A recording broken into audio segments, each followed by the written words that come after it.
This might be the first time you hear me speak English, and probably will be the last time too. I never use it when I'm working, I never use it when I'm creating content. This is something that maybe it's just a flex, actually. But every single time that I speak English with anyone, they ask me, wow, how did you learn it so well?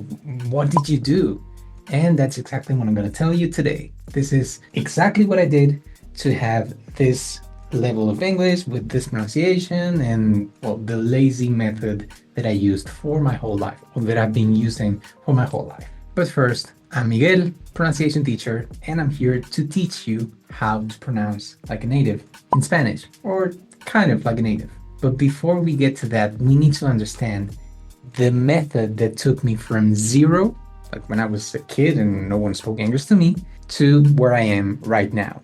Like, I'm not going to say I sound like a native. I will never say that I sound like a native, but people often mistake me for a native when they listen to me for a while. So it has happened. Like, it is possible. I'm going to tell you a few things that my parents did extraordinarily well when I was a kid. They made me use English for the things that I liked and never, ever took me to a class, to a lesson, right? Like, I never had any English lessons like outside school, but I'm not even gonna count that, because if you've met one or like many Spanish people my age, you know very damn well we don't speak English. Like, we don't learn English at school. Like, we sound horrible. So that's basically tip number one. Use Spanish, in your case, for the things that you like. Like, use Spanish as a tool, as a vehicle, not as a result. It's not an end, it's a means to an end, right? And in my case, first thing I did was watch movies. As soon as I learned how to read subtitles, like when I was five, or no, actually, when my little sister, learned how to read subtitles. So when I was six, she was five, we started watching everything in English with subtitles in Spanish. So every single movie that I've watched in my life with my parents at home has been in English with subtitles. And that's been the key to everything. That was the first thing I did, and that made me really sensitive to like sounds and words and, well, basically every bad translation or every little translation that didn't really make sense in Spanish. I was sensitive to that. But that's not really a big deal, because like kids learn, and that's pretty much how we work. So it's not a flex. It's just a thing that my parents did well. I never asked for it. It never occurred to me as a kid that movies could also be in Spanish. I only thought, I thought that movies were only English, right? Like, I never heard any Spanish on TV. That was the key. Like, if I wanted to watch TV, I had to do it in English. That was a vehicle. And I remember one time that the same thing happened to me with books. Like, I was a huge Harry Potter fan, like the books, not the movies. Like, I'm not a fan of the movies, actually. But I was like 7 or 8 when I started reading like the whole, well, it's not a trilogy, the whole series of books. So at the time, it was like 2005. I was 8, I guess. And only the first 5 books were published. The sixth one was going to be out like later that year, in English, but not in Spanish. Like, I had to wait for 1 year if I wanted to read it in Spanish. So my dad bought it in English for himself and said, if you want to read the next one, you need to do it in English or wait for a whole year. And curiosity was killing me. I needed to do it in English now and not wait for 1 year and just read it in Spanish. So I just went for it. And the first book I read in English was Harry Potter, and the sixth Harry Potter book. I don't remember the name. So you get the point, right? Again, it's a vehicle.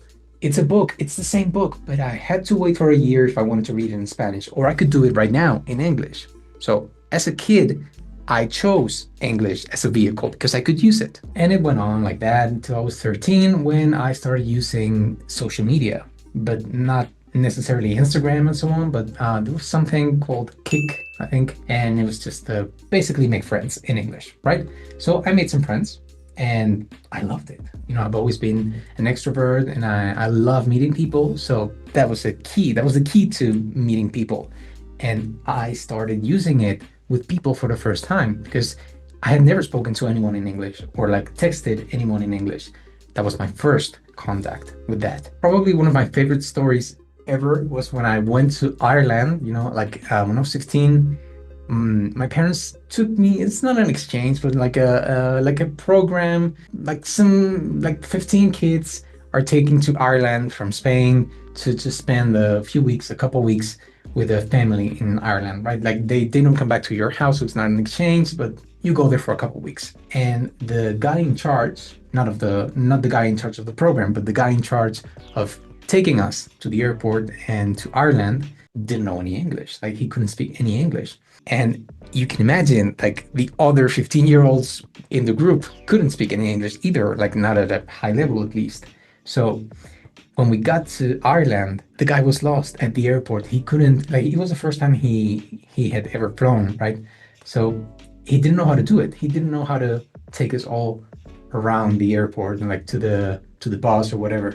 So I did it. Like I led 20 guys and this grown ass man to the bus, like around the airport. Oh, the sign says this, and we can ask this other guy. And I did it because I could use it. Again, a vehicle.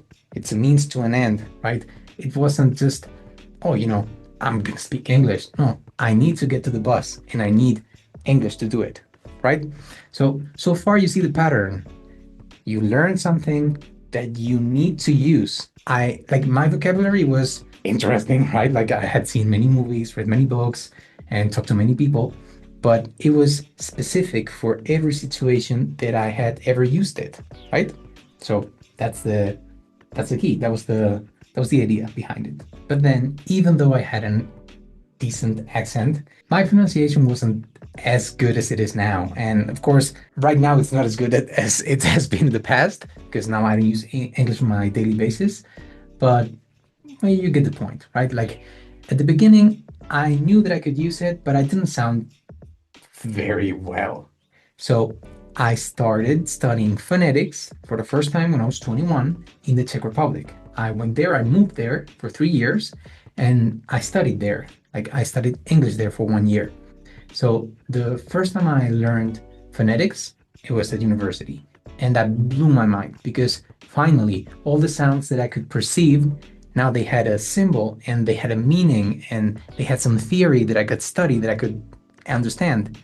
And my pronunciation that year just went incredibly well. Like I think it was my best year in terms of how I sounded like. And then I stayed for 3 years. I had a girlfriend. I found a Czech girlfriend there that I lived with. So I needed to speak English all the time, at home, outside. There were some days that I barely even spoke any Spanish. So that also helped me, again, use it in different contexts. So that made my level just higher and higher. And of course, my pronunciation, I had a ton of situations that I could use it in, right? I was also a teacher, so I had the professional setting, I had the home setting, I had really informal, formal settings that I could use it. And well, that helped a lot. So once again, find a way to use Spanish in different situations, and well, you will get the results at some point. So as you can see, there's not so much work that I had to do consciously, but at the same time, I've been exposed to so many hours of English, like reading, listening, talking. I've been exposed to so much that it was inevitable that I ended up learning it or using it, right? That's the idea. Like, get your Spanish hours, like practice up here, right? And that's it. Like, well, that's not it. That's most of it. But then the cherry on top is that you take pronunciation lessons. And that's what I did. That's what I did as an adult, right? So I paid for lessons. I found a pronunciation teacher in English and I just paid. And then I found another one, I just paid, and I bought a course and I learned, right? Because there's just so much that you can do by yourself. And it's okay. Most of the time it's going to be enough. But if you don't feel like it's enough, you don't sound like a native, or you want to sound like a native, but you don't, or you're just sick of being the foreigner all the time, then you need this extra thing. It's worth it. It's very useful. It's really specific. And it's the only way because even with people who are talented like me, because I know I am, I've always been with like languages and this that's why I have this job, right? I have of course I have a very nice sensitivity to sound. Even with talented people, this is necessary. I also have a pronunciation teacher and I don't need it because I understand and I know all the theory and so on and I can hear the sounds, but it's not the same. Feedback is priceless. So I encourage you to do the same, not necessarily with me. You can do it with someone else. I don't care. Honestly, I don't need you. But if you do need pronunciation lessons, please go ahead and take them. And actually, you can start by checking your pronunciation level right here, like on the description below. So just open it, open the description, hit the link, and just go ahead. Just do your test. In 5 minutes, you will know what sounds are betraying you, right? So that's a wrap. I hope you learned something. I hope it was entertaining or interesting remotely. And by all means, just take the pronunciation test. Just work on your pronunciation. It makes your life way easier. Trust me. And yeah, just go for it. It's 5 minutes. You can do it right here. So that's it on my side. Un abrazo. Nos vemos en el siguiente video.